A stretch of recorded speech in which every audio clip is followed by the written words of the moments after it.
Jimmy Sports Lounge. Come on down tonight. Come on. Come on down to Jimmy Sports Lounge. Everything gonna be all right. Come on down to Jimmy Sports Lounge. Come on down today. Come on. Come on down to Jimmy Sports Lounge. It's a great place to stay.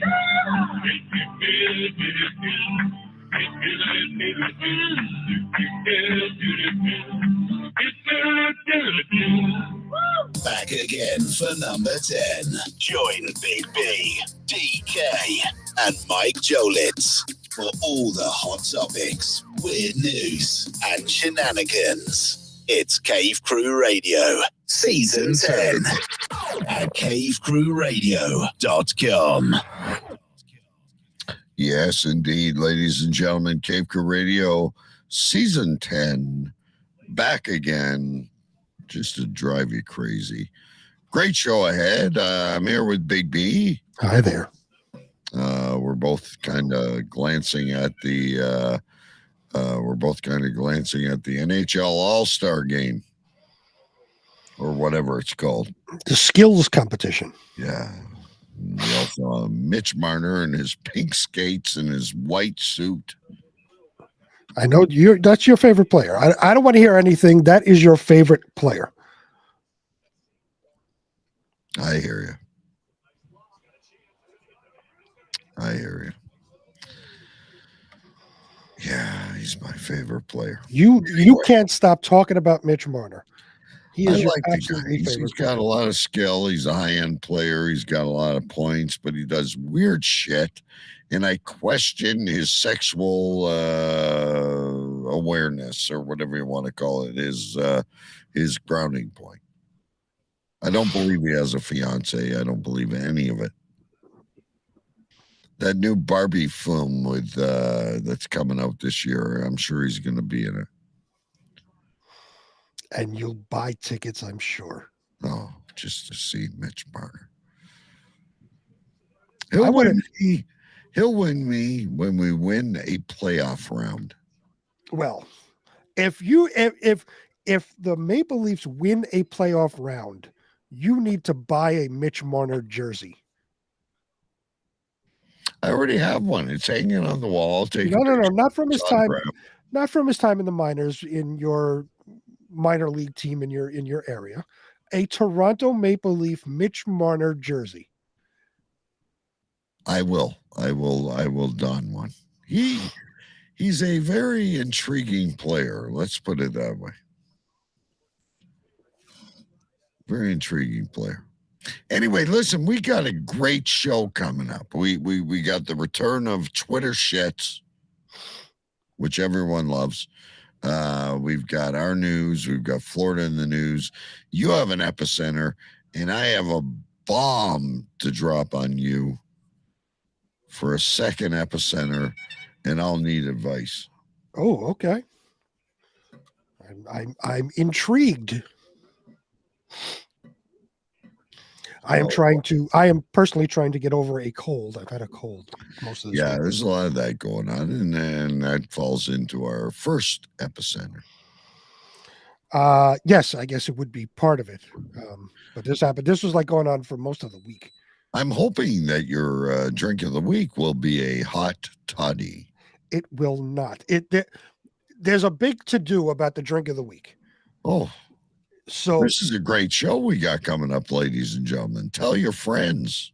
So do you want me to tell you the story of the drink of the week now? And then might as well. We got a lot to get to. So, all right. So I originally had planned a specific drink for this week, but there's a lot involved to the drink itself that I would probably have to do while I'm on air. And there's things that come with it. So I think we're going to do it next week because I want to try it first and see what goes into it. So we scrapped that. I scrapped that today. And I told my wife, I said, on top of all this, I'm still not feeling great. So, if the drink sucks, it's just going to be bad. So I'll take, one of the already like a Coquito or, we still have some eggnog left. I'll take one of those. No big deal. So she says, no, I'll come up with something. So she's come up with a drink. and has come up with an idea for a topper on it, to top the drink with a whipped coffee substance. And it wasn't working, and she had to call somebody else to get instructions and see if they're doing. So they're upstairs right now, and my older son is now involved in this. Oh, that's not good. He's not with the mixing of the drinks, but with the coffee end of it, because there's coffee involved in this drink. So there's a whole big thing going on upstairs right now with this drink. There was whipping and mixing, and it was trying to froth things. I don't know. Are you at least going to have a shot of peanut butter whiskey? I think you might need that. I have my bottle here. I absolutely can have a shot of peanut butter whiskey. I'm just worried about this drink of the week. I have no idea what this is going to taste like. When my wife has to call someone else to find out what she's doing wrong, it's very intricate. This is the pride she takes in the drink of the week. Not for nothing. Like I said, we had a plan going in, and I scrapped it this evening. And I said, you don't have to bother going all that. I'll take one of the already mixed drinks. No. I'll make something. So this is her thing. She looks forward to this every week, because come starting like Tuesday or Wednesday, I'll get some ideas sent to me. What about this? What about that? Does this sound good? So, it's a whole thing for her. I knew it. It started as something small, ladies and gentlemen, a labor of love, and now it is pressure. She feels she's under pressure, I think. She might. I don't know. This is like you need to pull her aside and say, honey, look, this is a cool segment, but if you need a week off, we're cool. It's like anything else. We don't want to break her down by thinking each drink has to be better than the next, but I can't wait. Well, like I told her, you didn't have to do anything, but she on her own said she was going to do something. So, okay. So we'll see when it comes down here. Anyway, we're 2 minutes away from the live show, ladies and gentlemen. Once again, we've got some good news stories. We've got some Florida. We've got the return of Twitter shits in the epicenter that we can't wait for, and of course the drink of the week. So you should be entertained as we carry on. So, and I have brand new glasses. You know what? Here's the deal about glasses. Can't wait to see them, by the way. I need so I have prescription glasses that are seamless bifocals. Progressive, so do I. Yeah, I have the same thing. Progressive, sorry. I need a stronger reading one, though. Mm-hmm. So I've got to go back to the eye doctor and say, look, my distance is fine. Everything's cool, but I'm getting a lot of headaches, and I'm really squinting with the up close. I'm squinting right now looking at the screen for the show. So. Oh yeah. So you got to, yeah, definitely. I go once a year, every year at the beginning of the year. Because that's when the flex rolls over. So we get flex spending. So it's just we can pay for the glasses all up front, and it just gets deducted out of the paycheck throughout the year. So we go at the very beginning of the year, and every year I get a new pair of glasses. Yeah, for us it's 2 years, but I need a intermittent appointment. Anyway, ladies and gentlemen, we are going to gear up. We got a great show, like we said. Tell your friends about it. And the drink is here, by the way. So I will hold off. I will hold off until we come on. Yeah, we at least got to get live. All right, I'm going to. Oh shit! You know what I forgot? Hang on, ladies and gentlemen. Bear with me just 1 second. I forgot our friends in England. So, hello, England. We didn't forget about you. Here we go. My work phone's lighting up like a Here we go. Air traffic control, bring in New York. Roger that. Bring in Canada. 10-4. Gentlemen, we have liftoff. This is radio.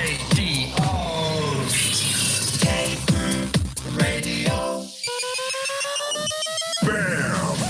We are back again for number 10. Cave Crew Radio, Season 10. Let's go.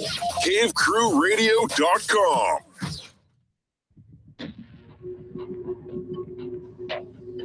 There was a time when the world turned their back on men. Men with a dream and savage yearning within them. Legions compelled by passion that knows no boundary. A consuming flame that defies plausible explanation. Battling the forces of domestication, they find the courage to band together to experience the awesome power of the men.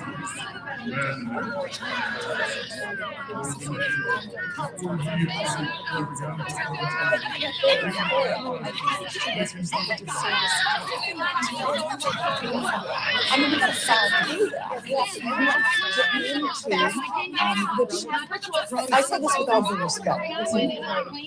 Shut up! Shut up! Shut up! Shut up!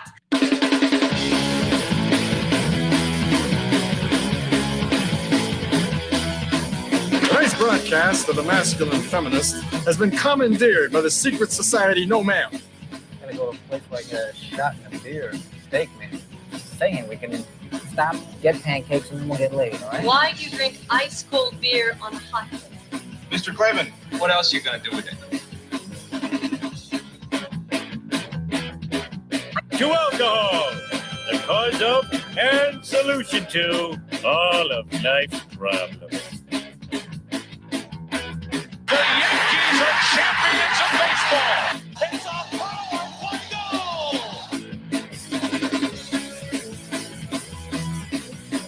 This is Cave Crew Radio.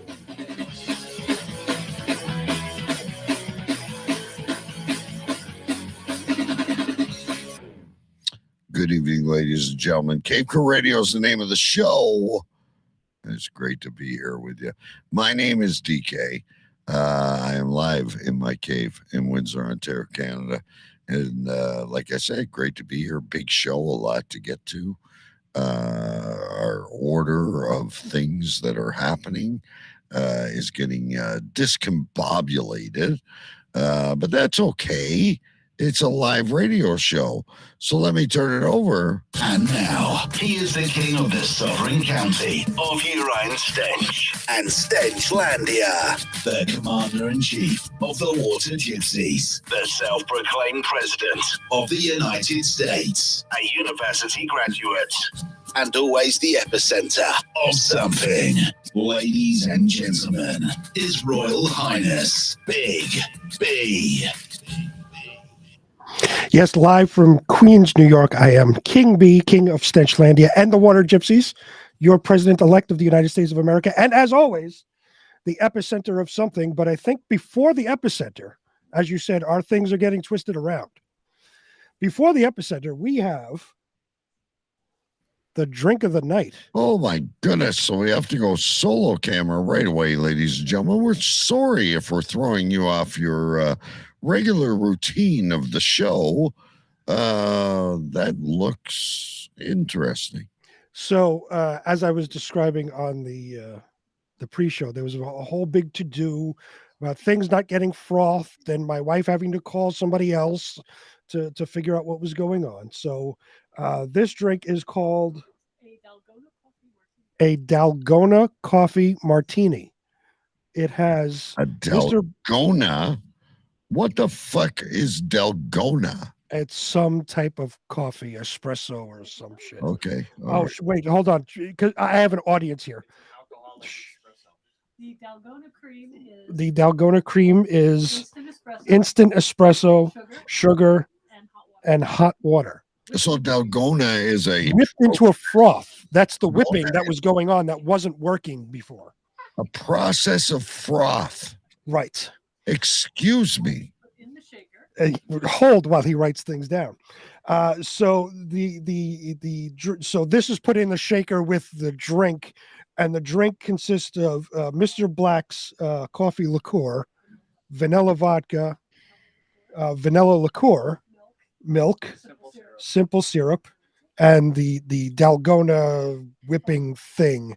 And you see here, one Please don't vomit during the show. That'd be a first. I don't think I will.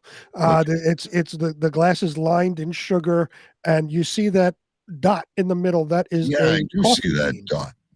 That is a coffee what? bean. A coffee bean. A coffee bean. Are you going to digest that? No, not the bean. No. Okay.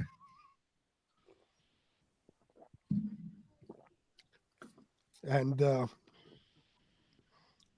as I don't taste the alcohol in this, my wife is. She always says, "How could you not taste the alcohol?" Because she pours like entire bottles of things in my drinks, and I don't taste it. But I have my older son here, and there's apparently a story. Now, when I told you on the pre-show with the mixing and all of this, the big to do. Apparently, while we were down here doing the pre-show, there was more of a to do because my wife poured everything into the shaker, which is right here. This is the shaker. And there you go. This is the shaker. My wife poured everything into the shaker and told my son my older son to hold the top and the bottom, which you have to do that, obviously. And my son wore gloves because it's cold, because there's ice in there. It gets cold. It's not a double-walled shaker. So you hold the top and the bottom and you shake. And my wife was just saying, if you got really good at it, wore gloves. Yes. She's telling my son, if you get really good at it, you, instead of like holding it and shaking it like this, you could hold it from the side and do this. So what does my son decide to do? Hold it from the side and do this, drop the entire thing, and it apparently exploded everywhere in the kitchen. So he came down here with a soaking wet shirt, which he has since taken off and is just standing here with no shirt on now. But his hands are dry because he wore gloves. Well, his hands, yes, but he dropped the entire shaker, so the thing had to be remade apparently, because most of it wound up on him. So this is what I deal with. Ladies and gentlemen. This is what I deal with. This is what we go through to get you the drink of the week. The drink of the week. It's becoming more and more complex, more involved. And like I said, next week's drink, if all goes well, there's going to be an entire process that we're going to have to do on air with it. I can't wait. So, ladies and gentlemen, let's recap this very quickly while Big B is enjoying this drink that he finally got. Right. Mrs. B was so perplexed by this, she had to call somebody. Right, because originally the Dow whatever wasn't frothing. And then the son who volunteered to help, God bless his soul, needed to wear gloves because the shaker was too cold. Correct. And I have a shaker. I've made these drinks. I've done it in my bare hands. Right. But he wore gloves and proceeded to drop the entire shaker, spilling the contents on himself and all over the kitchen, I'm assuming. He may need to miss the rest of the show and take a shower. Well, he's just standing here in a wet shirt, and he put the wet shirt back on. He originally took it off. Now he's put it back on. God, we love kids. Isn't it great to be a 16-year-old? My wife is calling him Mix Master P. Mix Master P. Excuse me. Hold while he writes things I know down. it's very early in the show, ladies and gentlemen, but sometimes we struggle. Sometimes things just occur early in the show before the alcohol is kicked in. And he's just sitting here cackling like there's no tomorrow. We have a wonderful audience here tonight. No, it's good. Yeah. I was worried. No, it's good. It's good. There was only one I think I didn't like. The teeny I didn't like that, but this was good. I have a very good epicenter to tell you about, which may match your story. I haven't even gotten to an epicenter yet, but oh yeah, what the fuck did we just do? the drink of the night. We Ladies can keep that as the epicenter. That's fine. You That know was 20. us. If we don't get to everything tonight, we carry it over to next week. So don't worry if we don't get into Florida or we miss a couple stories. We'll always come back and grab them because we live in the moment, ladies and gentlemen. We're not part of this cancel culture thing. Whatever's happening is happening on Cape Crew Radio. I'm not really sure what it is. I've lost track of my agenda completely. It's been turned upside down because of the Keystone Cops antics of the drink tonight. So excuse me. See, things are just coming up. So I had an epicenter, but this drink just took on a life of its own. So we will stand at that. And now I'm looking forward to your epicenter. I would love to hear your epicenter. We have to look. It's always a struggle to find stories. So if we got to go back to some of them next week, it's fine. Well, my epicenter was simple because I didn't think this drink was going to be the thing. We were going to touch on, I was going to have a special dual epicenter with you. And we were going to touch on us being in the Arctic tundra right now. Yeah, we got it. And I don't know about you. It's fucking freezing. It is. Okay. It is. So you posted this morning that it was what, minus 12. Yeah. Which is Celsius. So that's actually 10 degrees. Yeah. So that's huge Fahrenheit. And that is without the wind chill. Right. It was 10. That's 10 degrees Fahrenheit. You're minus 12. Right now, I am currently sitting at 13 degrees Fahrenheit outside. Yeah. So I had beer in the car, which it's okay. I'm pleased to announce everything is okay. I was worried, when beer freezes, you ever put beer in a freezer? In bottles, yeah, they shatter. Yeah, they explode. Yeah. They did not. So it wasn't cold enough to warrant an explosion inside my Jeep. But yeah, it's fucking frigid. And I don't know about you. And Mike Jolitz, he's going to come along and make fun of us. And I'm sick of this. I don't know what Poxitani Phil and Bordon Blue and Tony Tito in Tallahassee, whatever those groundhogs fucking said. We need spring. You bring up Mike Jolitz, and this evening before I came down here to do the show, I looked at the weather in Phoenix. It was 71 degrees. Beautiful. Perfect. Wonderful. Yeah. Just wonderful. I'd be outside barbecuing and smoking and have, instead of grabbing takeout after the show because it's too cold, I step outside and I have to sit to pee because I'm not sure if I can find my unit. Yes, the shrinkage does happen when it's cold. Yes. You go outside and you're like, oh, I have to pee. And then you're like, I'm going to have to do like the missus right now. Mm-hmm. Yeah, it's and this came on, so like it was, we've talked about it. It's been mild. It's been like in the 40s and 50s. So obviously we're now into February, and that's certainly not the seasonal average. So we're above average. Today it's been, I sent you what, it was 23 degrees or whatever it was this morning, and all day long it's just been going down. It is now 13. It is going to go down to 5 tomorrow. 5 degrees it's going to be tomorrow. Yeah. And see, the funny thing about it though, here, I should have sent you the 7-day forecast. We're up in the 40s as of Sunday. It's like this. Yeah, it's crazy. And I'm following, like I looked at my 7-day forecast and I'm following you. Because as you usually when it comes to you, it then comes to me. So tomorrow we're going to be 5. Sunday we're going to be like 12 or whatever it is. But then the rest of the week it's inching up back up into the 40s. Yeah. Which is fine. That's perfect winter for me. perfect winter for me is what I saw in Phoenix this evening. 71 degrees. Oh, someday. I keep buying lottery tickets and I'm saving and yeah, my kid has decided now after taking carpentry in college for a year, he's going to be a gas fitter, which is something that aligns with my business. An HVAC gas fitter type of guy. And he told me last night, I am going to complete this course, go and work for you, and take your job.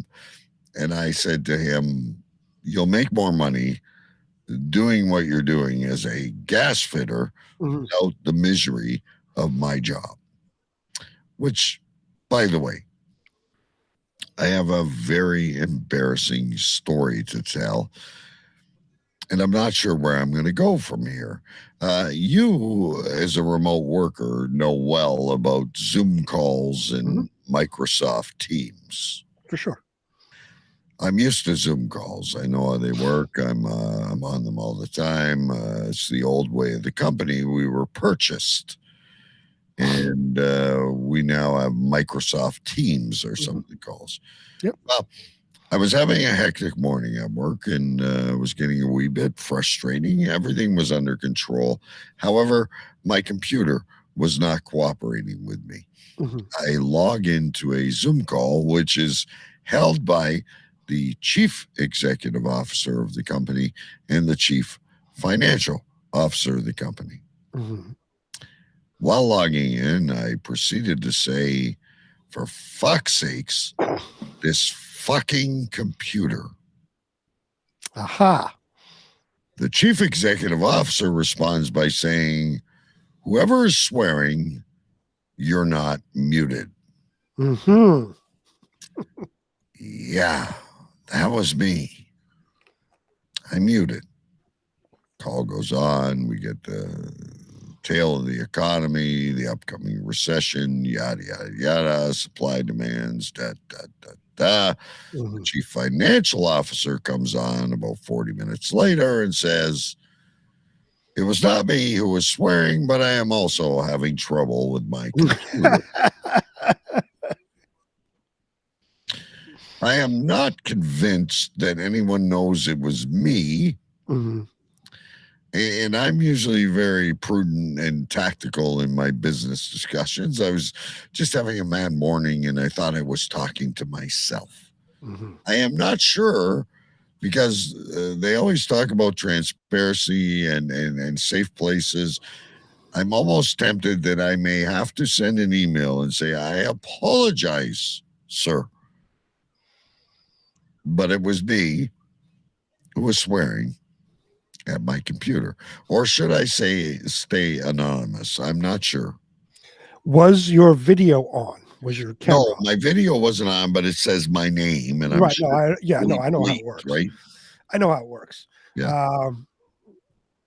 And was somebody was somebody else talking at the same time as your person? No, it was the beginning of the call. Everyone's joining and the call is recorded, and I feel terrible about it because as much as I talk on the show and as much as I get angry around the shop and walk around swearing and saying the most inappropriate things in this cancel culture world, I do feel terrible about this. I really do. It was between me and my computer. So usually in any of these programs, whether it be Zoom or Teams or we use Google Meet, whoever is talking is usually highlighted. Like, if there's a bunch of people, that person's screen will be highlighted. Like you see, we have two windows, right? So it would say like KL right on the screen. Right. So if you're talking, yours would be highlighted and yours would come to the front. Like if there was 100 of us, yours would come to the front and it would be, like you said, KL, whatever. So I'm fucked. Well, no, not necessarily, because the CEO... well eat humble pie. I believe it's better to be honest and say, listen, it was me. I unless you got a follow-up message later in the day saying, next time, watch yourself or whatever, then I would apologize. But if nobody has said anything, I wouldn't even bother. Because one, the CFO, when you said the CFO came on, it obviously became a joke because he made a joke of it, saying, I wasn't the one who cursed, but I'm also having trouble. That's like kind of a ha-ha. So that kind of lessens the impact of it. And like I said, unless somebody, unless there's an email sent out company wide going forward, make sure you are muted, blah, blah, blah. I wouldn't even bother.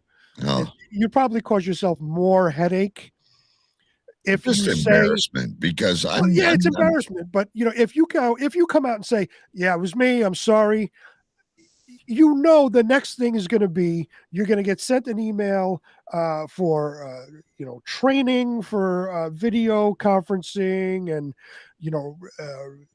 best practices for what to do when joining a meeting, all of this. It'll cause you more headache if you step up and say, yeah, it was me, I made a mistake. Just don't say anything unless somebody says something to you. Don't bother. I got you. What a day. And here's a guy who's on twice a week on video shows, stingers and music and segments, and follows it to a cue. Normally I can swear. But yeah, it's a fucking bad moment for me. My advice to you would be whenever you join these things, you don't, on any of them, you don't automatically join.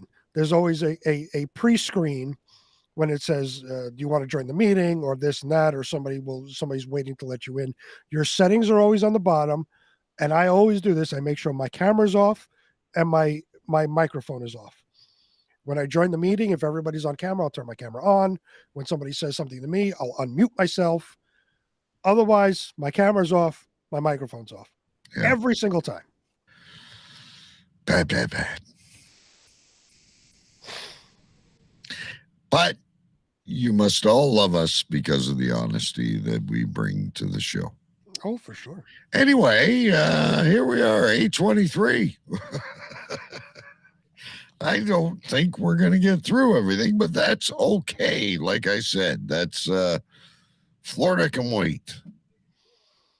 We'll add a few more stories next week, and we'll get to what we can get to. Who knows? Sometimes we fly through things. But one segment we've been waiting for that everybody loves, including us. We didn't get it last week. We get it this week. Let's do the Twitter shits. Now, it's time for another edition of Twitter Shits with Mike Jolitz. Mike Jolitz Twitter shit. You write the tweets and he reads it. Mike Jolitz Twitter shit. You write the tweets and he reads it. Mike Jolitz Twitter shit. You write the tweets and he reads the fucking shit. All right.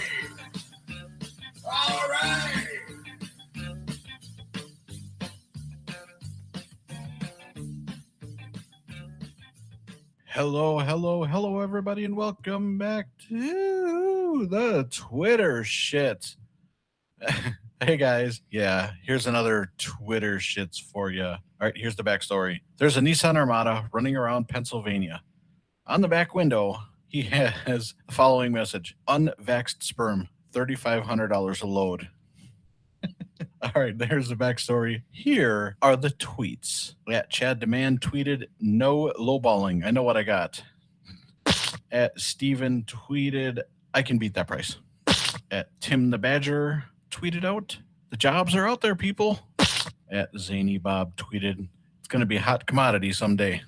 At Andrew Parker tweeted, that's my new flex. At Randy Man tweeted, I eat MILF and cookies. Ron Cucci tweeted, I'm shooting blanks. This sucks to be me. At Mark of Arabia tweeted, you're underpricing. We can get more. At Lincoln Two Scrotums tweeted, all I can think is when Cartman got it for free, sucking it out of a hose. Close your eyes and suck it out of a hose? Suck it out of a hose. At Tim Cottrell tweeted, well, with the price of eggs, you got to do something. At Bob tweeted, business has exploded under a lot of beating. At Leo Bigay tweeted, damn, I just flushed $7,000. At Dubstepper tweeted, guess he's saving for a better car. At Matthew Perry tweeted, at that price, it's hard to swallow. And finally, in the Twitter shits, at Matthew G tweeted, $1,500 a load, and she extracts it herself. All right, you guys, there was more. Those were the best. All right, you guys, that does it for this The Twitter shits. Hope you guys enjoyed it. And now back to your regularly scheduled program. Mike Jolet's Twitter shit. You write the tweets and he reads it. Mike Jolet's Twitter shit. You write the tweets and he reads it. Mike Jolet's Twitter shit. You write the tweets and he reads the fucking shit. All right. All right.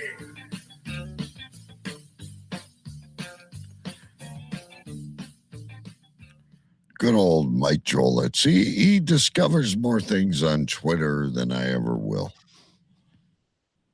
I want to know when he has time for this. It's not like he even works from home. He has to go like into an office to go to work. But I think Twitter is his main domain. Like I have to confess, I'm spending much more time on TikTok than I've ever spent anywhere. I'm watching these new slapping competitions. I'm loving it. I'm thinking of even starting another show just about these slapping competitions. So TikTok is becoming my vice. Of course, we use Facebook and Twitter to promote and communicate amongst ourselves. But I think I think Mike Jolitz is the Twitter guy. He may very well be. He doesn't post a lot on Facebook. I don't post anything ever. Not personally. I don't either. I only post show stuff. Yeah. He doesn't post a lot on Facebook, and like I'm not on Twitter except when you'll tag me in show tweets and all that, and I'll retweet it and all that. But otherwise, I don't do anything, so I don't see if he's posting a lot. That's what I basically do too. I just use Twitter as another avenue to, push the show. Right. But he's obviously got some gems on his Twitter. Oh, he finds great stuff. And the things he has to do, you don't realize for Twitter shits when he has to read when he picks out all the replies, those are the best. There could be like 200-300 comments on it, and he's picking out the 20 best. So he's got to scroll through all these comments and pick them out. He puts a lot of work into that. It's his addiction for sure. And we benefit from it. Yes. Well, of course we do. And we love it. I don't, maybe I need to spend more time on Twitter and less time on TikTok. I don't have a TikTok. I will never go on TikTok. We do enough stories with the stupidity of TikTok that's I get my fill on this show. I think sometimes, I don't know if I'm jealous or I'm mesmerized, right? So I watch these videos and some are stupid. And it's like anything else. You keep scrolling, right? And certain things I like and certain people do certain things, and there's hacks and there's cooking tips, and it's great.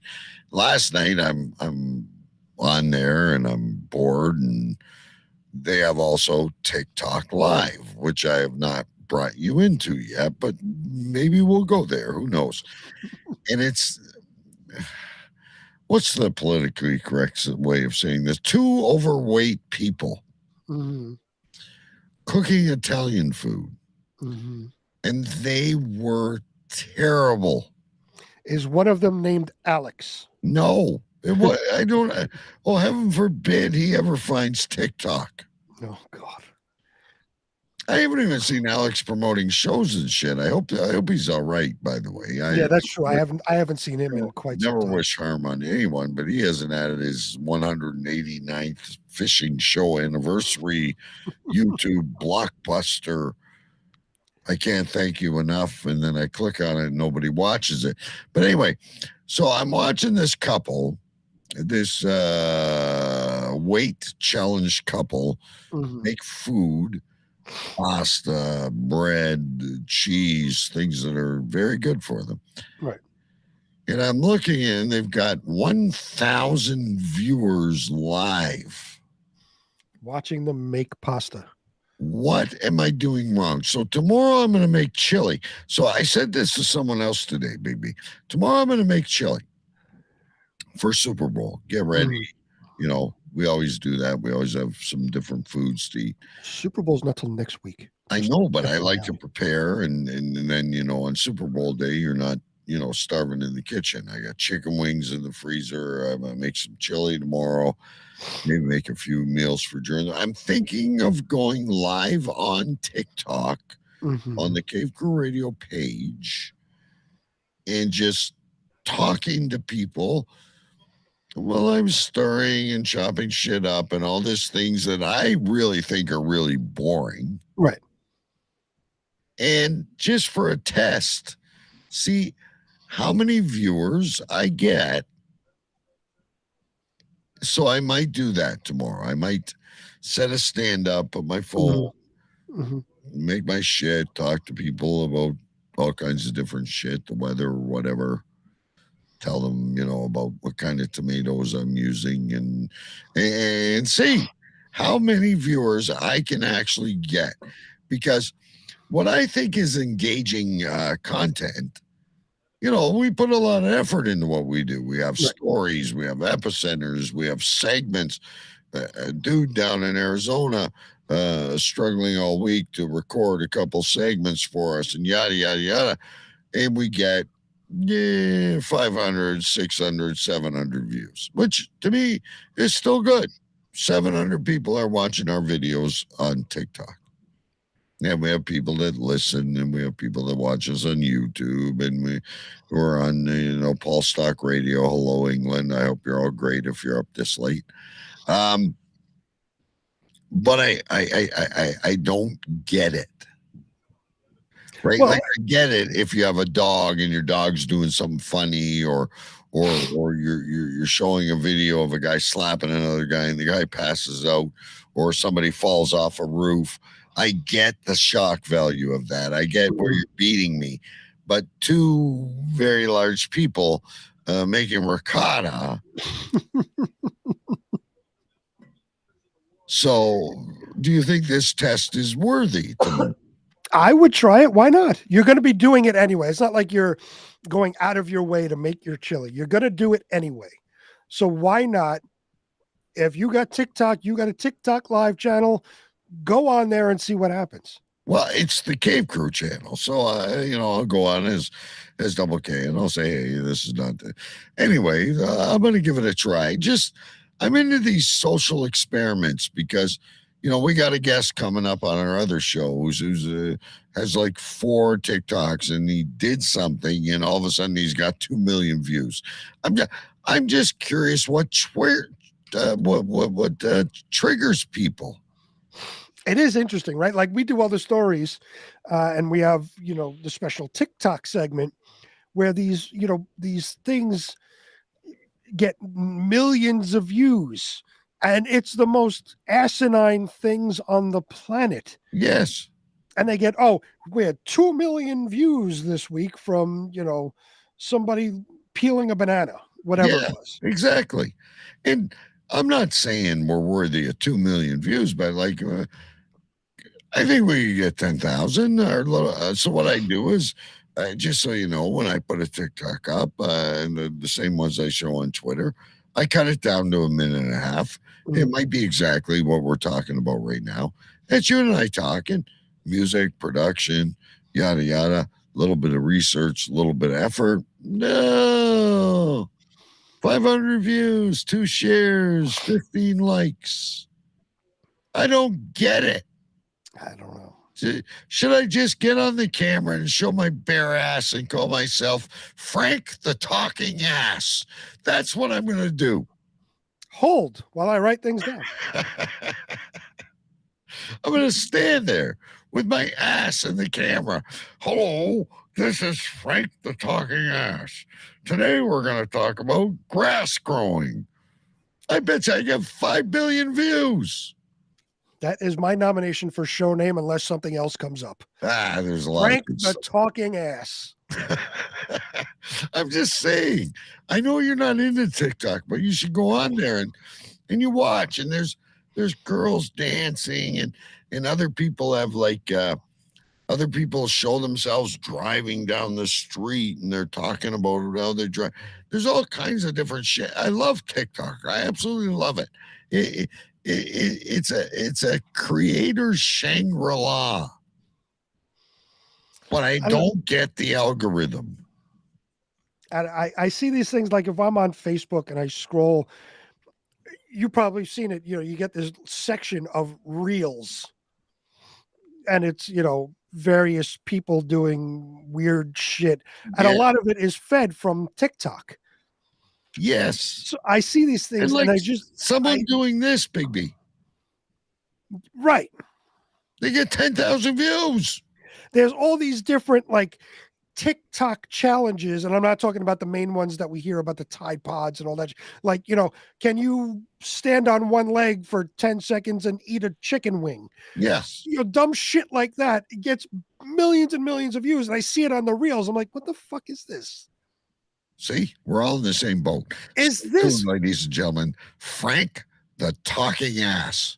Is this our generation's version of Get Off My Lawn? Are we that old and crotchety where we don't understand the youths of today and their TikToking?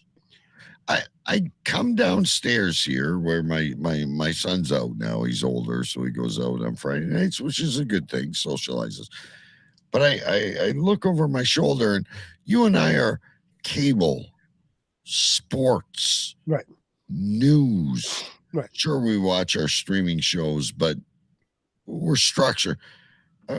He's got some guys doing practical jokes on YouTube or Twitch or whatever the fucking platform is. Mm-hmm. I'm looking at it going, this is terrible, but there's probably 50 million people watching this show. My older son, the one who exploded the thing all over himself, will come down like at dinner time, we'll have, family dinner and we'll talk and all that. And he'll constantly bring up like, there's this guy on YouTube called whatever, and he does this and that. And like, I'm listening to him like, what are you talking about? That seems like the dumbest thing on the planet, but this is what he's into. And I'm assuming it's the same thing your son watches because they're similar in age. There's like a 2-year difference, right? Like, so I'd be interested in feedback on this.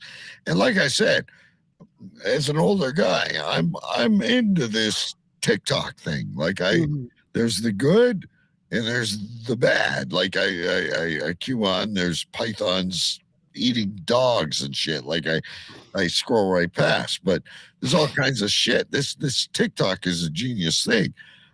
But yeah, I agree with you. Some of these shows on YouTube are like crazy. We're probably out of our prime. We're probably missing something, and I don't know what we have to do. Maybe we should hold eggs up and shake them or something.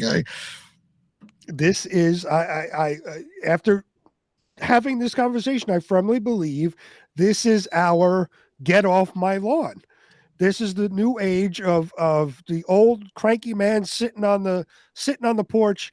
Get off my lawn. I won't give you your ball back if it comes in my yard. That's us now. With the TikTok and the YouTube and all of this other shit that I don't get. I understand the technology. I work in technology. I'm in IT. I get the technology of it. I don't get what you're putting on this. Yeah, I don't understand what the bait is to the fish. I'm same as you. So I don't know if you remember though. I said this back in the day, right at the very beginning, before there was even video. Mm. What is it with these paranormal shows? What is it with these real crime shows?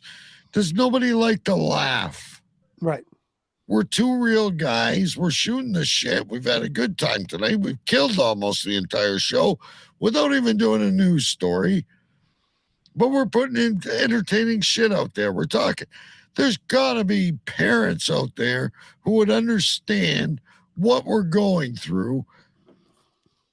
But no, I don't know. Maybe if we start putting banana hats on our head and smashing a fucking spatula against us, we'll get more people. I don't know. Should we petition Jimmy's to come up with Jimmy's banana hats, and we can wear them on the show? Wear them on the show because listen, I'm not whining, ladies and gentlemen. I know we've got a great following, especially on the podcast, because we've been to a lot of different places throughout the year, and it's always nice when I click on the downloads and we've got all these people that are still downloading the show, and you'll never know how much you mean to us. I know you're never in chat or anything like that. We actually put a little bit of effort into this. We do the show graphic. Ooh, look at that. Right?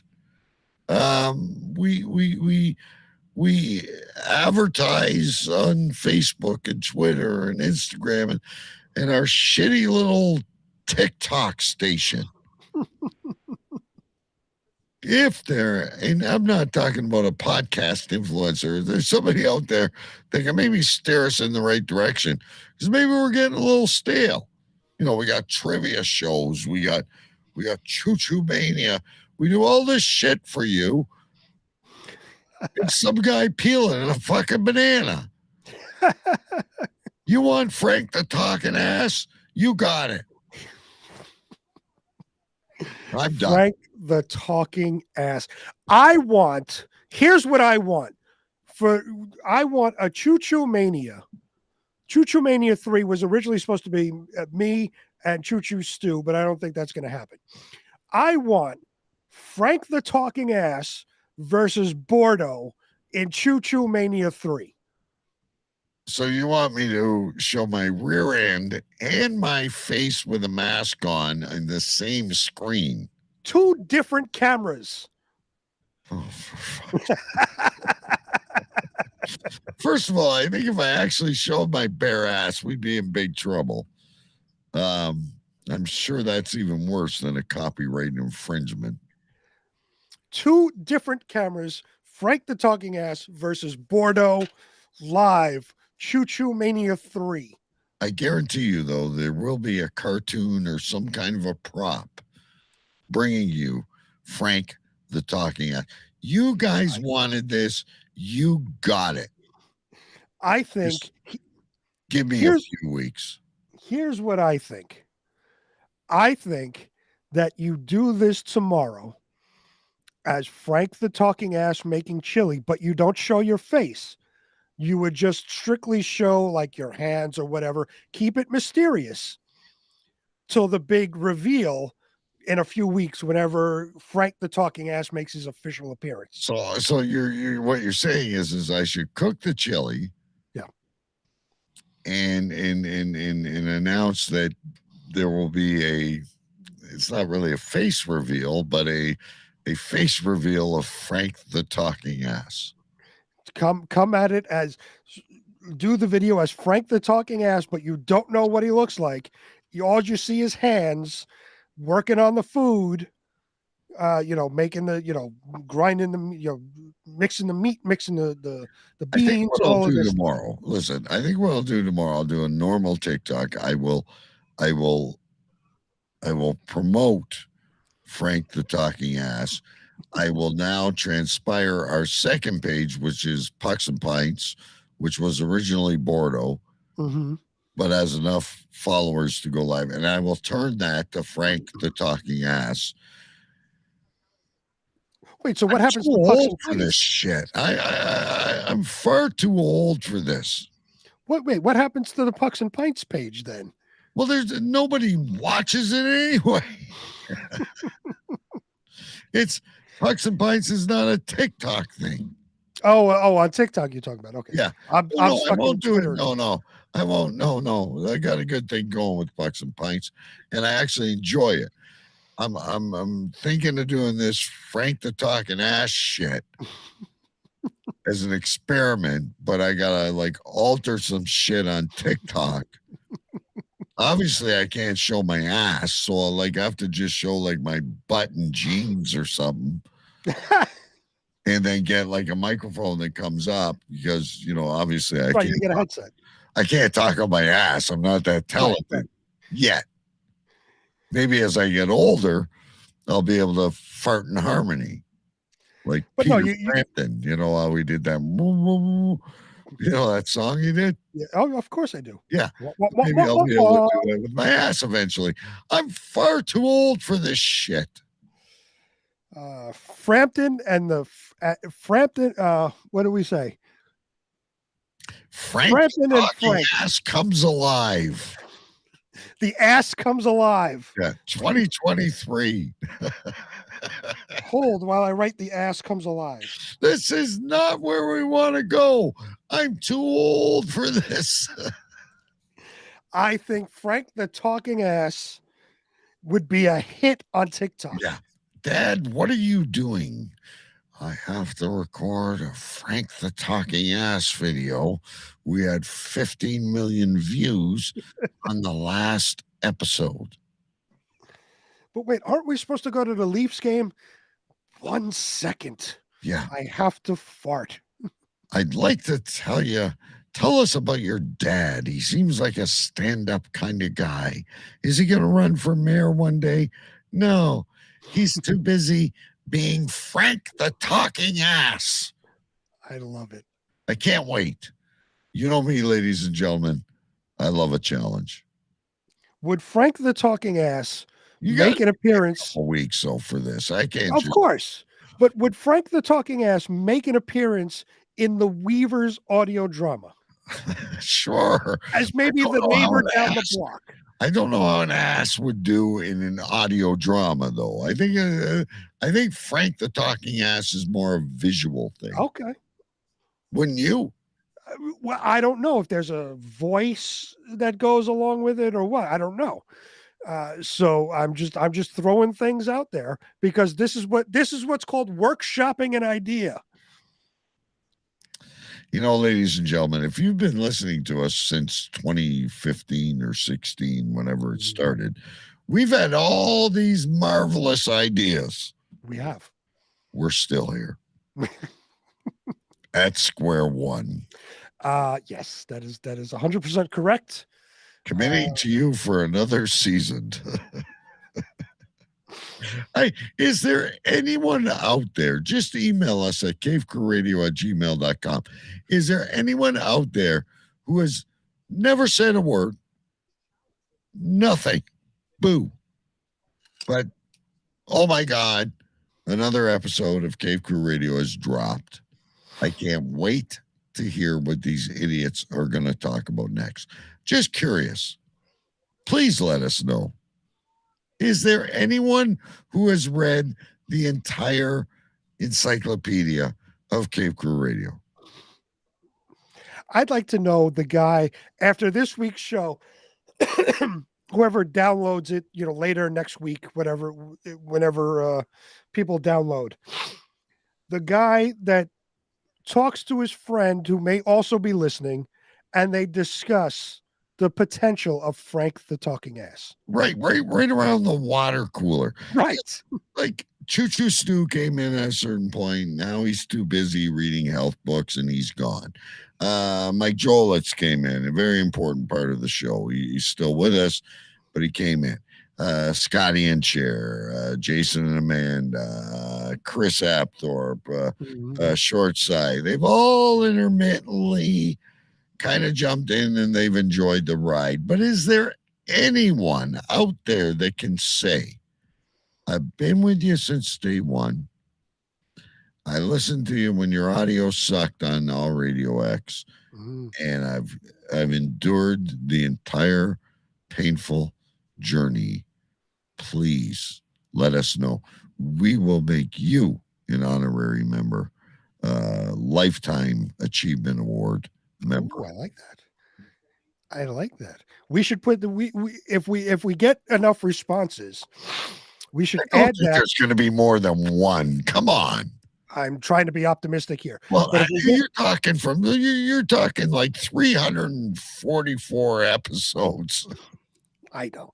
But if we get any responses, we should add the Lifetime Achievement Award listener to our yearly awards that we just implemented. And if there is anyone out there who has any contact with any sort of podcast or internet radio, we've been around a long time.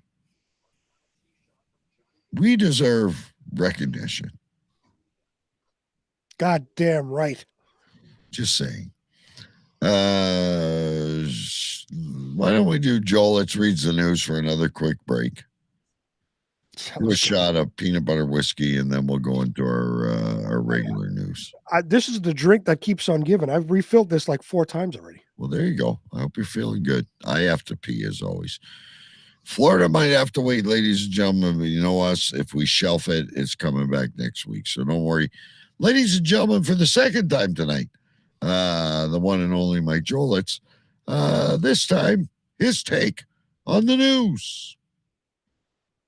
And now, Cave Crew Radio presents Mike Reads the News with Mike Jolitz.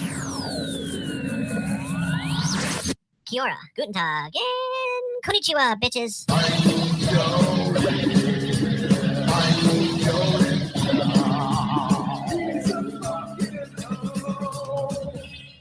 Hello, Cave Crew Radio. How are you guys doing today? It is Friday, February the 3rd, and it is now time for Mike Reads the News.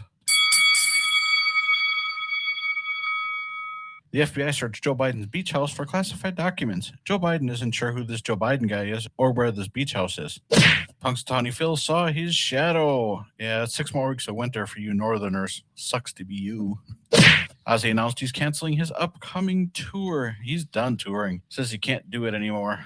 I repeat, no more tours. 27 was canceled, everybody. Sean Payton is going to be the coach of the Denver Broncos next season. Add that to the long list of bad decisions they've made. They're giving up some first, second-round picks, and the case of Coors, the banquet of beers. NBC announced that season 10 will be the last one for the bucket list. That's too bad. I never saw an episode. Was it good? Congrats to Ron Torbert on becoming the AFC Championship MVP. It is believed to be the first time a referee has done so. Tickets to the upcoming Super Bowl in Glendale, Arizona in 9 days are getting a little high. They can go as high as $36,000 for one ticket. Ron Torbert already got his sweet tickets. They were free. The U.S. is going to host the Copa America Cup in 2024. Some sort of soccer tournament, not my thing.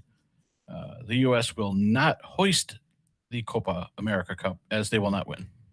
Steve McGrew got put in Facebook jail again. Facebook admitted they made a mistake and let him back on.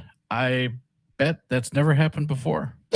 And finally in the news, kick-ass Long Island band Bad Mary is going back to Japan in June for a tour. Man, that would be so awesome to go there. Yeah.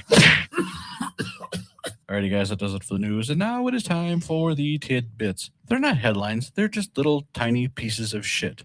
Yeah. Drake surpassed 75 billion streams on Spotify. Wow. Yeah. Tom Brady, the GOAT, retired again. This time officially. Oh, yeah. Cindy Williams of Laverne and Shirley fame died on Monday. She was 75. Oh, no. Dr. Phil is ending his 21-year-old talk show. Okay. Oh, yeah. The Arizona Coyotes have the longest odds of winning the Stanley Cup. They are at plus 1 million. Oh, yeah. And finally, in the tidbits, the Kansas City Chiefs, Philadelphia Eagles, and the Sharpnels all have the same amount of wins in Arizona this year. 1. Oh, yeah. Alrighty, guys, that does it for the news. That does it for the tidbits. Coming up a little later here in this show is going to be another episode of the Twitter shits. Until then, guys, choose, ciao, and auf Wiedersehen later. Bye-bye.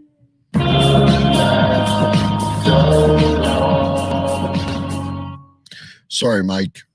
We let off with Twitter shits. It's all good. He made me laugh when he said the referee won the AFC MVP award.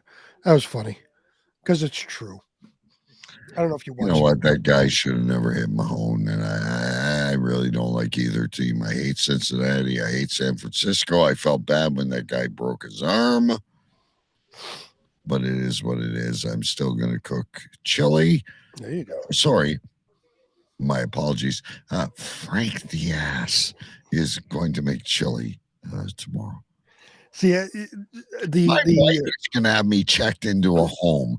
Do you realize the things I do for this show?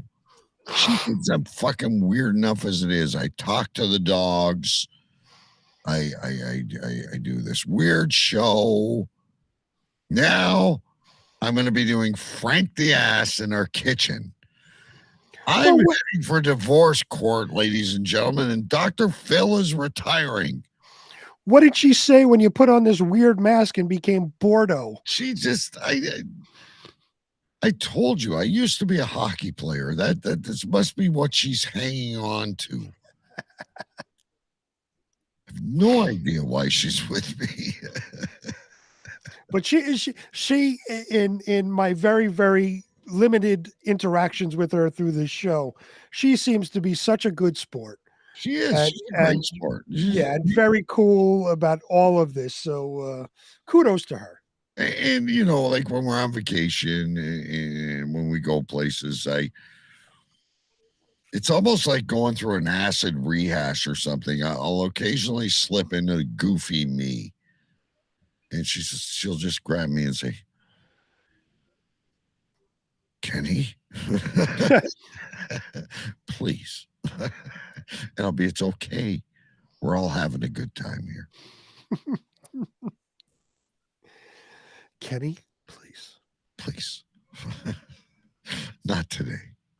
I'm not up for it. So I have a question because for a long time there was this huge weekly, Christmas story, Christmas TV show, Lifetime thing going on. Now that the holidays are over, what's on TV? Oh no, she's still. She was watching the NHL skills. I like this. Yeah, of course you do, because I don't. But anyway, no, she's still got her books, and like when I go to bed earlier than her because I got to get up, go to work, whatever, I immediately flip it to 27, and maybe that's the balance. That's we have these few shows we'll watch together. We'll spend the weekend together. We'll get by.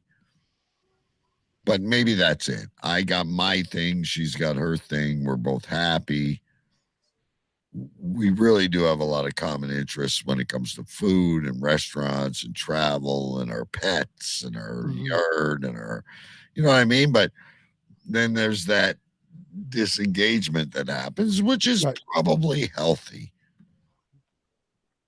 Yeah, no, for sure. You don't want to not seen Frank the Ass yet. That may be the straw that breaks the camel's back. Is she going to do the camera work for Frank the Talking Ass? For fuck's sakes. And you know what? Maybe 20 years ago, Frank the Ass might have won Mr. Universe. Now it's going to be this sagging fucking thing that can't hold in a fart. Can't tell the difference between a fart and a shit anymore. And who knows what's going to happen? Frank the Talking Ass with the Ford Probe. Now, that would have been a double threat. Yeah, well, that thing's long gone. That did like 8 vehicles ago. So the Probe is long gone. Anyway, let's at least do a couple news stories for the people that come for the news. There may be the odd one, right? Behind the headlines this week in Weird News. Yeah, this week in Weird News, ladies and gentlemen. I gotta find it. Oh, there it is. I have no idea what this is, but anyway, it's the kickoff story of the week, and it has to do with a major investment that fell through. Kind of like the cryptocurrency scandals that are going on. So the first story comes from Yahoo News, but the UK version of Yahoo News. Headline reads, Mr. Blobby, costume buyer, backs out of £62,000 bid after eBay auction. That's a lot of money, right? Like $100,000 That's more than $100,000 for that polka dotted Halloween costume. I have no idea what this when I was reading the story when you first sent it. I still don't know what it is. It's strictly a British thing. I've never heard of this thing before. Anyone from England, Short Sigh, Choo Choo Stew, anyone listening on podcasts, who is Mr. Blobby? After an intense online auction, a winner bagged a coveted Mr. Blobby costume for an eye-watering £62,000. But the anonymous buyer opted out of the purchase an hour later. The costume, which has a cracked eye and detached arm, had attracted 178 bids before the auction closed. The costume was much sought after, given Mr. Blobby's fame from the 1990s television shows such as Noel's House Party. There you go, Noel's House Party. The outfit had been intended for an overseas version of the show, but it did not go ahead. So it was coming to us, I guess, but they didn't launch it. Barney won in the end. Nobody from the production team wanted it. So that explains how it came into the owner's possession. During a house move, the owner of the costume listed it on the online auction site eBay with a starting price of £39. So very small, £39. I'd pay £39 for a Halloween costume. I think that's like $50 for 50 US bucks. Despite the costume having only one arm and no signature bow tie secured, the costume proved a massive hit. Bids rose more than 158,800% above the original listing price. Again, what you and I think are valuable, the new world does not. I thought it would get to a level of £100,000 perhaps. And so I was shocked really that it reached the level it did. Oh, I'm sorry, £100. He thought it would reach the level of £100, and he was shocked that it reached the level that it did. Despite the winner of the auction bidding 10 times, they pulled out of the sale within an hour of placing the huge bid. Ironically, it was being sold not to make money, but to make space, said the seller. They've decided not to re-auction the costume yet, despite the surprising interest it attracted. I don't think you can lose something you've never had, the seller said of the failed sale. I will pay £25 to obtain this costume for you to wear to go on screen with Mr. Ass. One-armed Mr. Blobby with a twisted bow tie and a cracked eye. I will become Mr. Blobby when Frank, Frank the Talking Ass goes on. I will go on as Mr. Blobby, but he's not relisting the costume, so I don't think we can do that. I'm going to do some research on this, ladies and gentlemen. If there are such a thing as Cape Crew Radio fact checkers left in the audience, if you could research this for us and forward us the information, I am very interested in this costume. And I'm going to go back and try and find some video of Mr. Blobby for next week's show. Ooh. I mean, obviously it was a hit. If people are bidding £62,000 for the costume, it had to be a hit. Bigger than Barney, bigger than Cookie Monster, bigger than Grimace. Bigger than Big Bird. Or Snuffleupagus. All right. Next on our checklist, we now want to buy the Mr. Blobby costume. We're digging deep here, ladies and gentlemen. We really are. All right, Mr. Blobby. Oh, this is interesting. This story comes from Japan. I don't know if this was a science experiment or just something that went wrong, but Twitch, another program, all you people out there, or not Twitch. Is it Twitch, Switch, whatever it is? This is a Nintendo Switch. Yeah, I have no idea what that is. Well, it's like the Nintendo 64, the N64. It's the latest version of the video game console. Okay. All right. Gotcha. The next story comes from CNN. Headline reads, in Japan, pet fish playing Nintendo Switch run up bill on owner's credit card. Here's something you don't see every day. Pet fish playing a video game in Japan managed to log on to the Nintendo Switch store, change their owner's avatar, set up a PayPal account, and rack up a credit card bill. Excuse me. I'm all for this stuff, but fish swimming in a tank. Yeah. Change the avatar. Mm-hmm. Set up a, excuse me, a PayPal account. They actually set up a new PayPal account. Mm-hmm.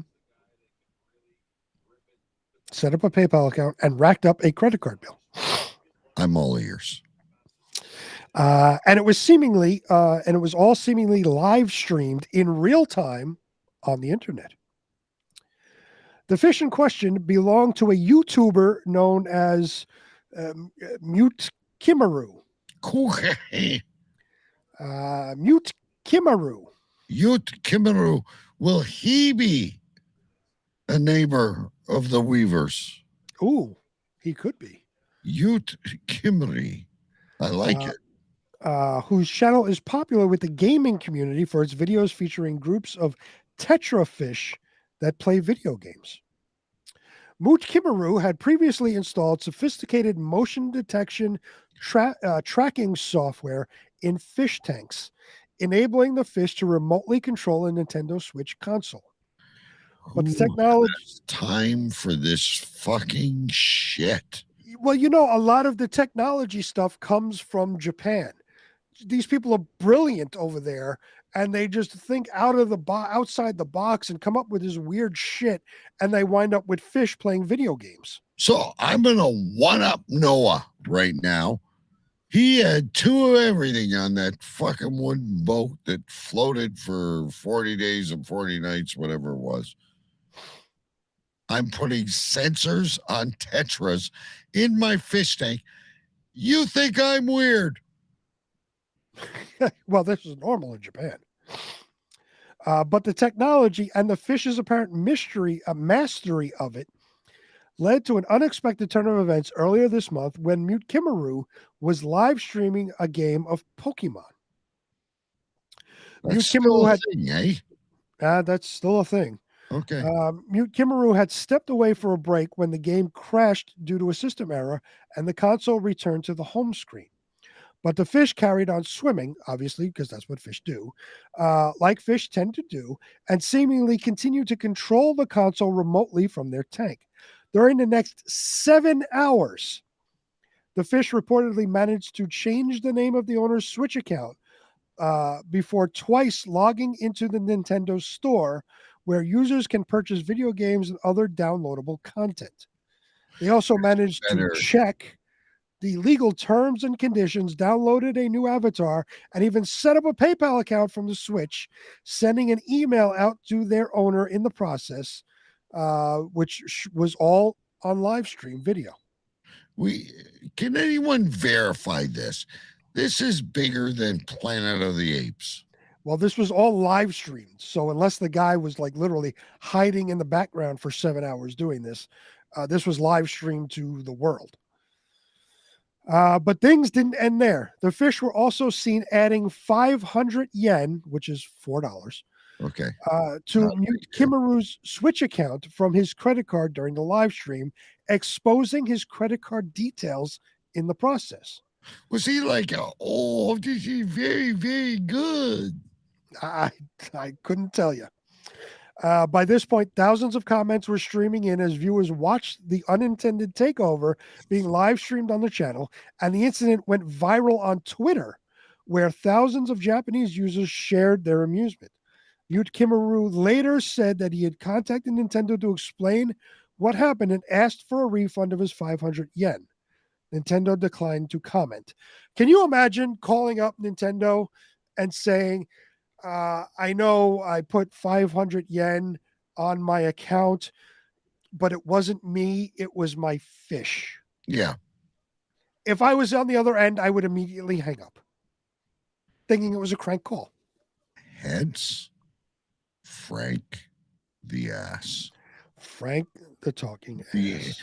The savior of 2023. That's right. I'm telling you. Is that it? That's it. Yeah, now, was this staged? What do you think? I couldn't. It sounds very staged, with the exception of when they say the credit card information was streamed over the internet. Even if you're staging something, nobody's ever going to willingly put their financial information on a live stream to millions of people potentially. Your identity can be stolen. Somebody could steal your bank account, things like that. That's what kind of leads me away from it being staged. Otherwise, Fish doing all this sounds utterly impossible. I don't know this motion detecting software. I have no idea. We're getting far too old for all this. I'm telling you right now. And anyway, next story. Hello, Karen. I don't know if this is a Karen or not. Well, I'm on my break. Well, listen to the story, though. This next story comes from the daily.com. The headline reads, I'm on my break. Walmart employee lets shoplifter get away, says stopping him will get her fired. A Walmart employee has gone viral and sparked discussion on... Do you have something ready? Oh, yeah, well, I didn't because you didn't prepare me for this. I didn't realize it until I just read it. Well, hang on. I've got to find it. It's happened where? On TikTok. One of my favorite sounds that I very rarely get to use anymore. Walmart employee has gone viral and sparked discussion on TikTok after claiming they let a thief get away as apprehending them would get them fired. Oop, what the fuck? Oh, here we go. The catch for fish just took over the screen, ladies. These ads keep popping up. Stand by. We have motion detector fish. Excuse me. I'm going to write that down too. Motion detector fish. There you go. In a video with over... Oh, come on, man. Oh, Jesus fucking Christ. Hold on. I gotta reload the story. All these ads kept popping up, and I gotta reload the story. Give me a second. That's all good. Ladies and gentlemen, Cave Crew Radio is the name of the show. A little bit off script for the first little while, but I'm sure you've enjoyed the show. And it's always more fun when we get real anyway. So now we have material for next week. I'm back. God damn it. We may not be able to report on this story, ladies and gentlemen. It's fucking ridiculous. In a video with over 45,000 views, Christy says she was on her break at Walmart when she saw someone leaving the store who appeared to be carrying stolen merchandise. We made eye contact and I was like, sir, I am not going to do anything. On top of that, if I literally come and stop you, I will literally get in trouble and get fired, she recalls. So I just let him walk out. Now, can I do this? Yeah, we're saying guilty. We're saying guilty here. But while it may seem counterintuitive to those who haven't worked in retail, Christie's reaction was entirely correct. Oh. It is generally accepted that employees should not pursue shoplifters. That is the case for a variety of reasons. Safety. I get it. You called the authorities, but here's the deal: she didn't even call the authorities. All right, so I can't continue with the story because too So much shit is about we can run with this. Right. So I remember the story. You're saying, yeah, the employee is on a break. It's a mandatory break that Walmart initiates. I agree. If someone was to break into my place of business, surrender the money. Don't ask any questions. I want you to go home at night. I'm just curious now if you can fill in the blanks. Did she call the authorities? So I don't think she called the authorities. I think she called her manager, and maybe they contacted the authorities afterwards. The manager was probably on break too. But as the story reads, as it was starting to say, in retail, it's basically an unwritten rule, kind of. If somebody comes in to shoplift, you just let them do what they're going to do because of safety, and you don't know what this person's happening. It happened to me. I told the story. I told the story on this show, I don't know, last year at some point when I was in T-Mobile getting our new phones. Somebody came in the store and started ripping the phones out of the display by the door. The employees didn't do anything. They just, they let it happen basically, and they called the police. Right. So the story goes on to say that other people have chimed in on the story and said the same thing, that including a couple of people that actually tried to intervene, and they did wind up losing their jobs because they are told not to do this. It puts everybody at risk. And I think it's more from an insurance standpoint, losing your job. Not just that, though. I can concur with this. I've been in retail, the Tim Hortons, all that shit. It ain't worth not going home at night. So you always surrender the till or whatever the robber wants, and then you follow the protocol and turn in the tapes and call I get that. It's just the way this read, though. I could arrest you, but I'm on my break. And she says in the story, she says she didn't actually see him shoplift, but she saw him moving towards the door quickly with items that looked like there was a bunch of items under his jacket. Right. Or his shirt. She's enjoying her Lunchable or her yogurt or whatever the hell she's doing, and God bless her soul, she's entitled to that break. Right. And this is pretty much in retail. This is what it is. You can go in and steal, and they'll call the cops afterwards. Nobody's going to stop you. Well, they're not trained for it, and a lot of times it's kids or whatever. So we've done that too. And I mean, we have not a large amount of cash at the office, but same thing.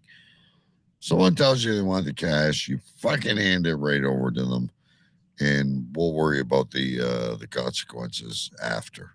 Correct. Which isn't in the favor, or I should say it is in the favor, I guess, of the bad guys. Right. But you don't want anybody to die or get hurt or whatever. 100%. And it's one of those things where, and if you haven't been through it, which I have, you hear all these people, well, nobody would do that to me. I would, do this and do that.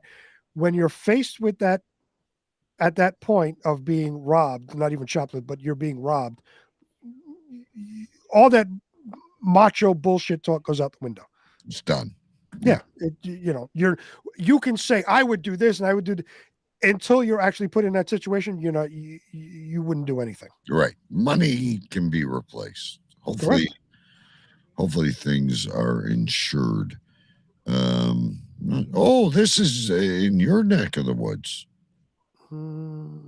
Oh, is that? Yeah. Okay. I didn't realize the picture.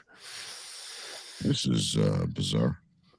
This next story comes from Yahoo by way of the Daily News, which is the other paper here in New York City. We have a lot of stories from the New York Post. The other newspaper here is the Daily News. This one comes from the Daily News. I didn't know that. Okay. One-legged accused shoplifter who urinated on cops busted again after being released without bail. I just want to confirm, busted again. So real quick before I get into the story, and I got to go a little bit political real quick. The liberal Democrats here in the city, in this state, enacted this cashless bail law, which means for the most part, any criminal that's arrested will come before a judge. They will say, okay, you need to come back on such and such a date. And you're let go back on the street without being sent in jail, without having to post any bail or whatever. So the reason why crime has spiked so much in the city is because of this. So these criminals are arrested, brought to court. They're given a court date to come back. They are back released out into the public, and they offend again. And this is just a continuous cycle that these Democrats will not fix. They'll just, it's not right to have people sit in jail because they can't post bail. So we're just going to release them and let people commit more crimes, including murder. People have come out on this cashless bail and gone on and killed people. So this is the kind of bullshit we live in with this fucking liberal bullshit mayor and governor. I hate liberals. Anyway, so they let this one-legged guy out. Yes. He's a repeat offender. He is a repeat offender. He hops. He hopscotches. Right.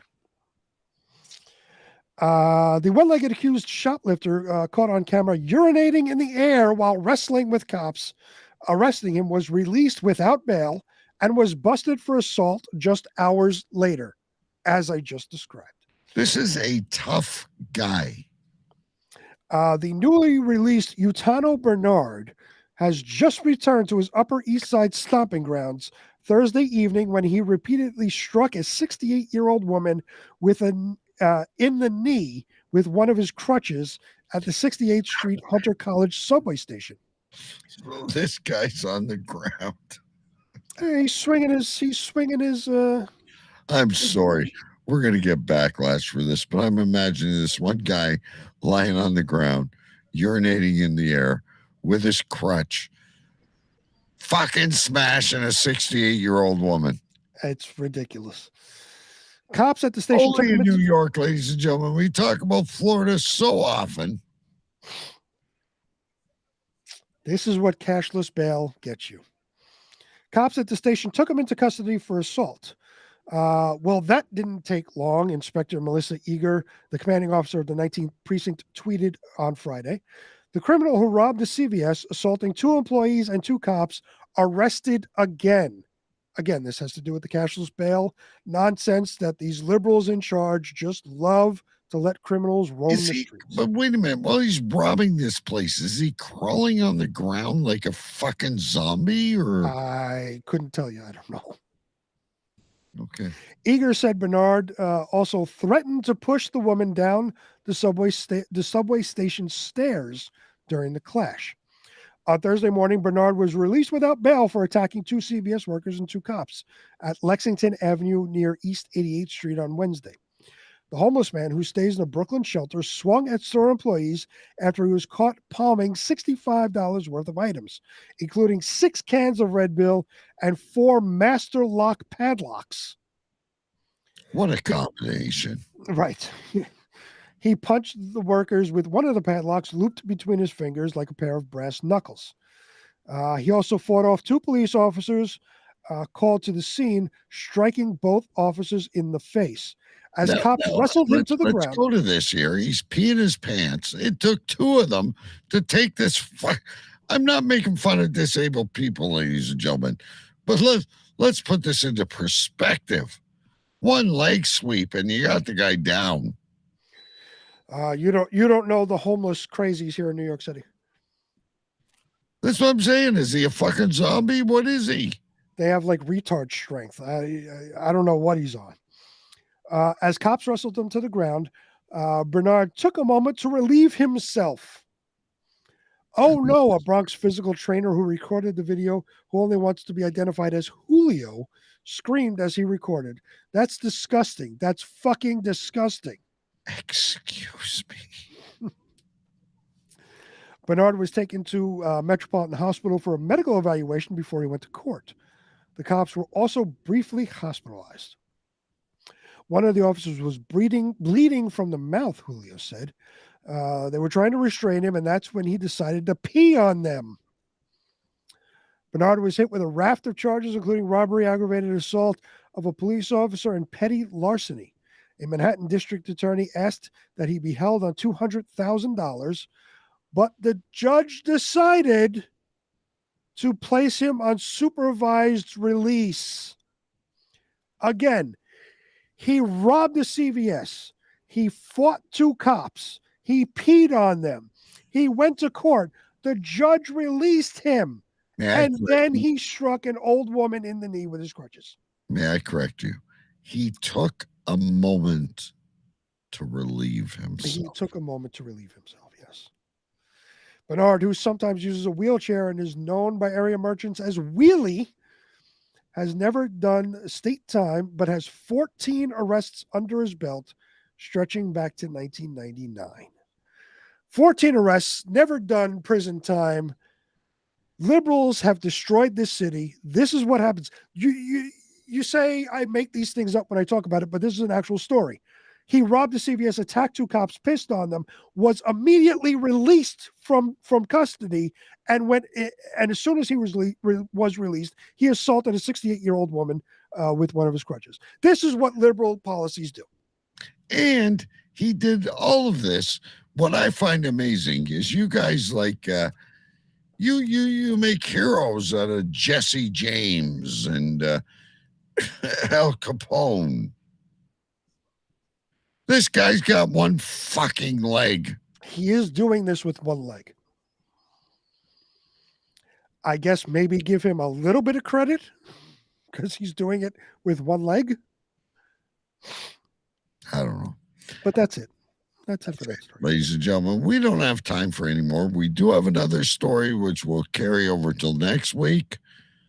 And we also robbed you of the Florida, but we robbed you for very good reason. I think this week we had a lot of good conversation and a lot of good learning opportunities.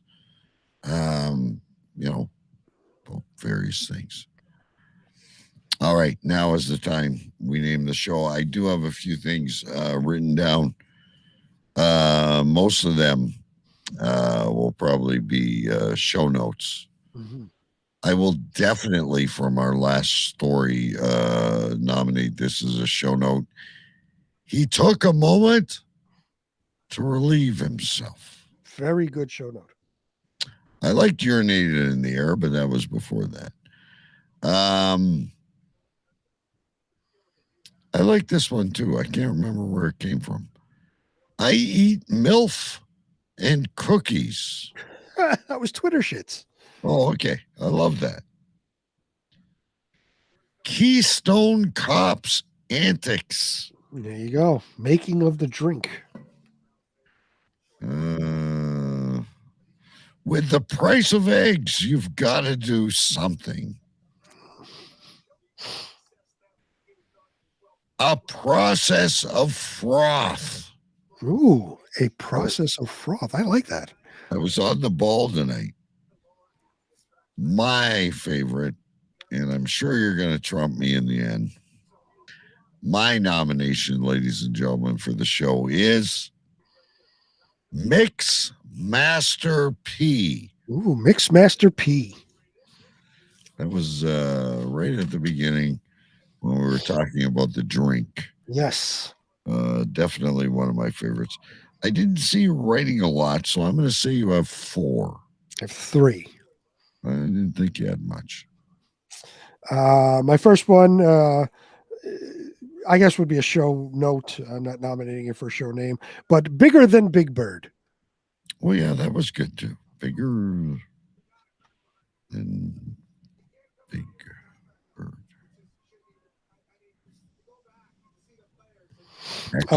Next, I was almost going to nominate this for a show name, but I think there's more development for this.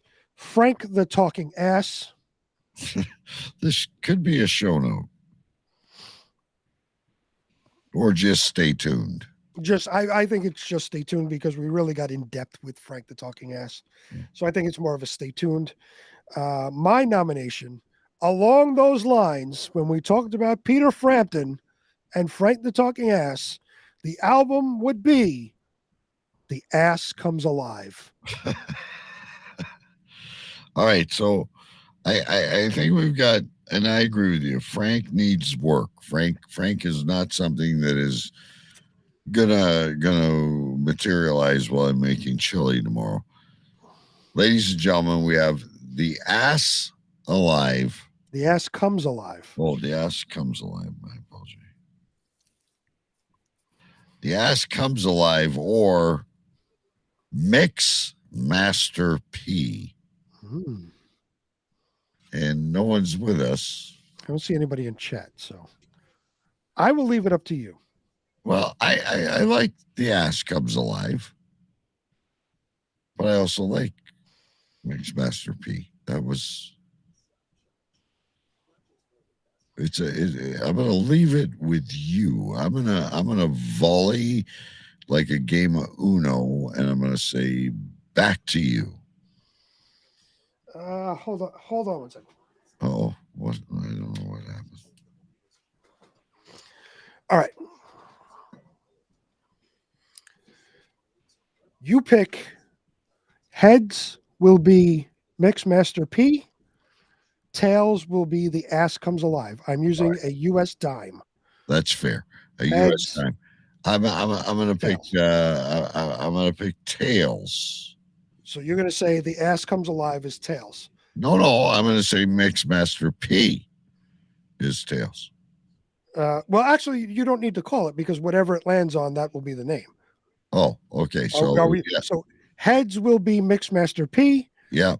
Tails will be The Ass Comes Alive. I don't know if you want to show this or you trust me. This is the most crazy ending to the show ever, ladies and gentlemen. Hang on. I don't even know. I must have a drum roll here somewhere. Hang on a minute. I know we're kind of. There we go. Here we go. Ready?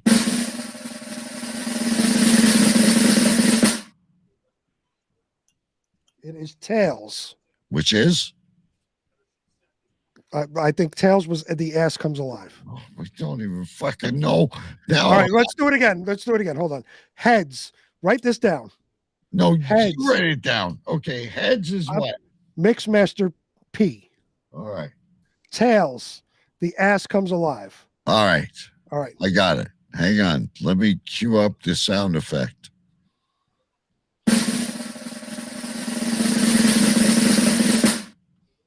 It is Heads.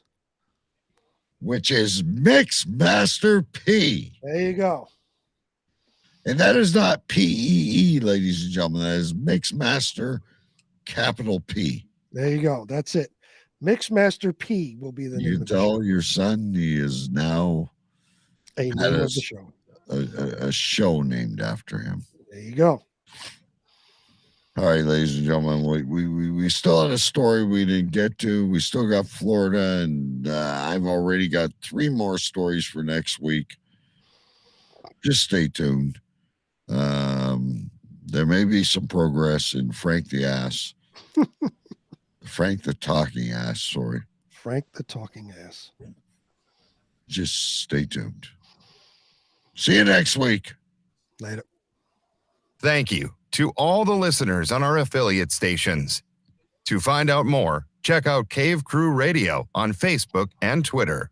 I want you to pack up and get out. Get the hell out of here! Go! Just go! Get out! Get the hell out! That will conclude this evening's entertainment. Shut up! Shut up! Shut up! And yes, together, we will make America great again.